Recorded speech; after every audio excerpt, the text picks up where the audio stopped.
Animal life. Humans cut down, burn down, clear out, bulldoze over, and cement over incalculable areas of land on a daily basis and on a mass scale. In such a world, then, who speaks for the animals? We are rapidly dedicated to expanding and remaking our environments to our convenience and comfort.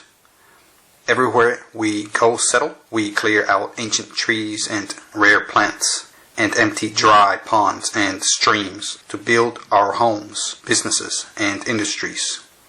Not in many places in the world do the people doing these destructive tasks ask about the animals in the affected areas. Only a few industrially advanced nations have some very circumventable regulations that attempt to restrict land development due to endangered species. Even fewer nations actually abide by and enforce these regulations. The destruction of animal habitats is relentless. For instance, in every city and town of the US and the world, there is some sort of construction project expanding into wildlands. This may be going on in your own town, where you can observe the indiscriminate, no questions asked, clearing of land, and similar or worse occurrences are happening worldwide and on a daily basis. This recognition gives you a sense of the magnitude and the rate at which we are taking land away from wildlife and for our own selfish comfort. Destructive construction projects, big and small, are constantly happening throughout the world. Many projects clear out vast areas of land in very short periods due to the mechanization of construction. Huge machinery is used to uproot large trees and grind down ancient and rare trees. For example, I was myself part of a construction project that used 2,000 acres of land to install millions of solar panels in a solar farm. And there have been similarly sized projects in this region of the state alone that occurred in recent years. These vast areas were cleared out and extinguished of animal life without too many questions asked. Some persistent species were transplanted from their home to another area, most likely for them to die or harmfully invade other species. That land was bought, a few permits were acquired, and a few people tapped their heels as they walked to the bank. Meanwhile, perhaps thousands to tens of thousands of animals lost their homes: deer, bears, foxes, coyotes, rabbits, snakes, and perhaps hundreds of other species which are quickly disappearing from these areas in Middle Georgia due to land clearing. For example, bears used to be a common sight in the Middle Georgia regions in past decades, and habitat loss, unrestricted hunting, and human intolerance caused a serious bear population decline.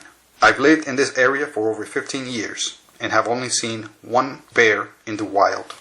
Recently, in the Atlanta, Georgia, nearby forest of Willowney, there is a planned construction of the Atlanta Public Safety Training Center, also called Cop City.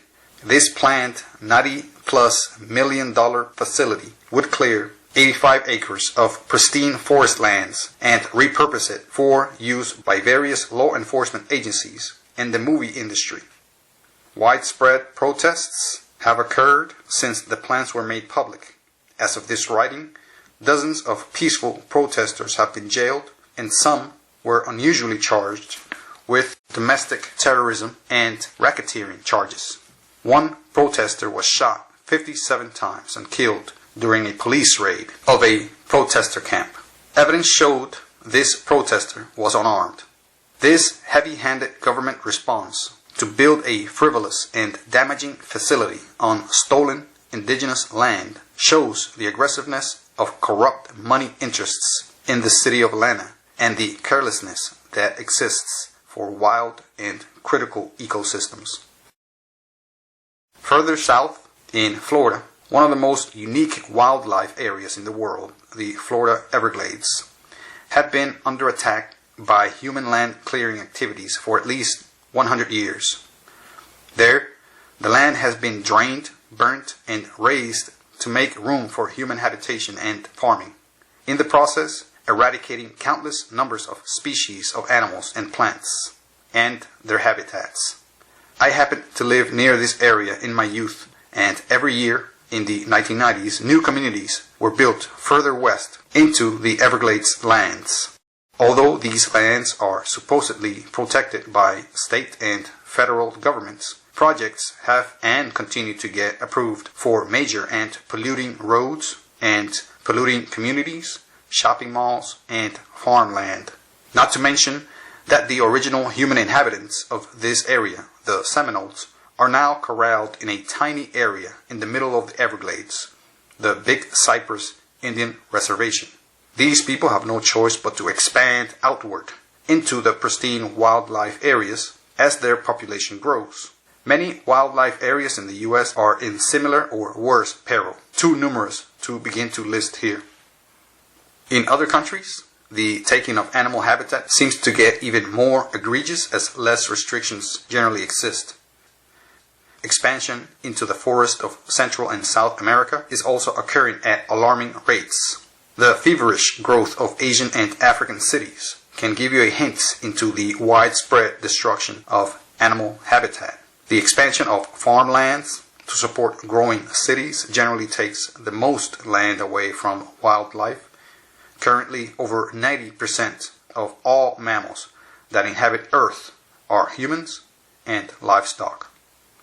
In The Sixth Extinction by Elizabeth Kolbert, it is thoroughly argued how humans are currently causing the planet's sixth mass extinction of numerous animal and plant species due to our destructive activities.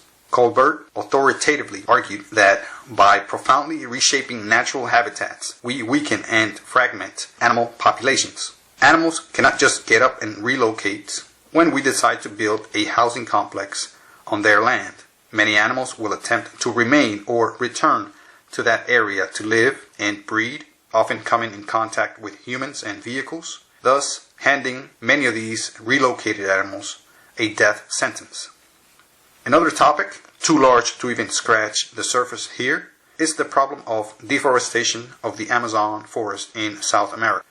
The ongoing disaster, the deforestation of the Amazon, is one that has been going on for many decades.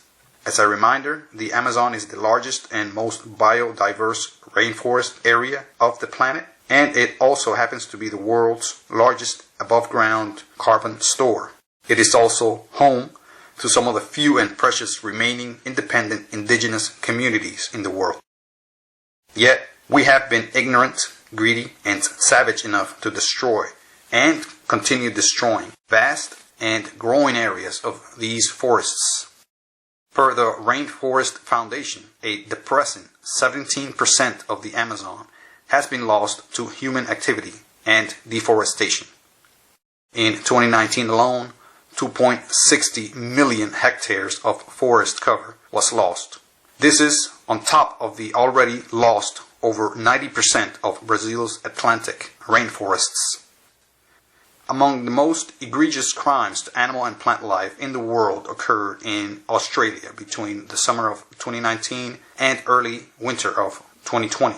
Many mega bushfires burnt uncontrollably, widely put among the results of human-driven climate change. The aftermath of these intense and unprecedented fires left an estimated 24.3 million hectares, that is 94,000 square miles, of land destroyed and catastrophically killed over 3 billion terrestrial vertebrates and countless other smaller animals.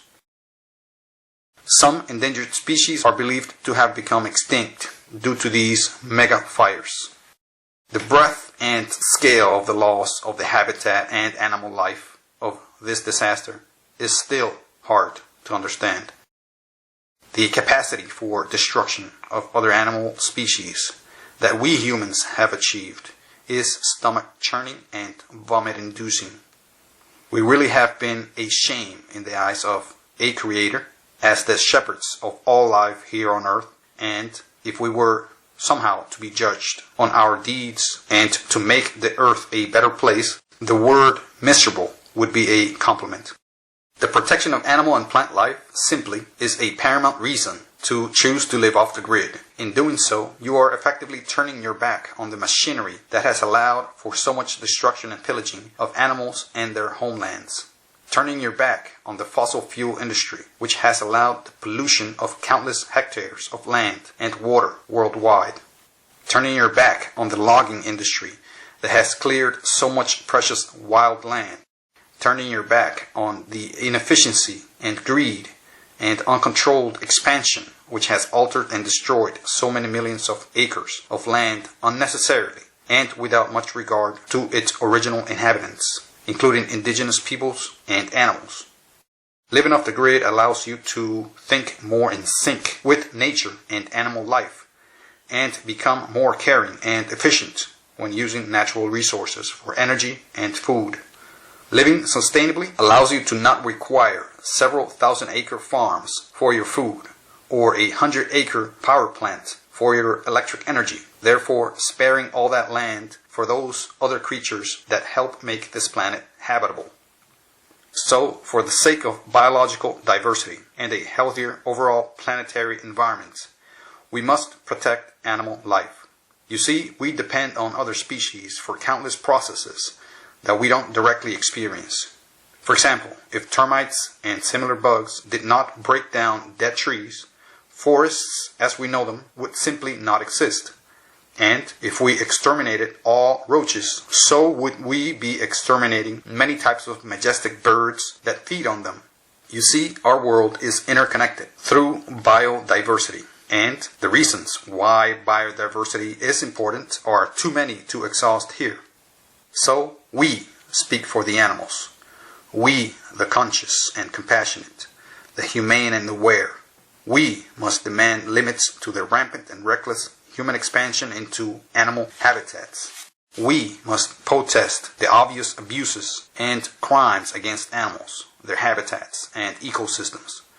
We must educate and popularize the right for the animals to exist and bring awareness to the importance of biodiversity to young and old alike. We must convince people of the fact of natural evolution and present the mountains of evidence for it, which will surely sequentially lead to more appreciation of other species. And we must extend, as a humanity, the right to life to all other species, and establish strict boundaries on the rare instances where it may be permissible to end such life. By Hector Vladimir, June 2023. Thank you for listening to this podcast. Please look for the next episode soon, and please ensure you share this with your friends and family. And please like this content and subscribe as a sign of support and for me to continue to provide this type of content to more people like you. Thank you.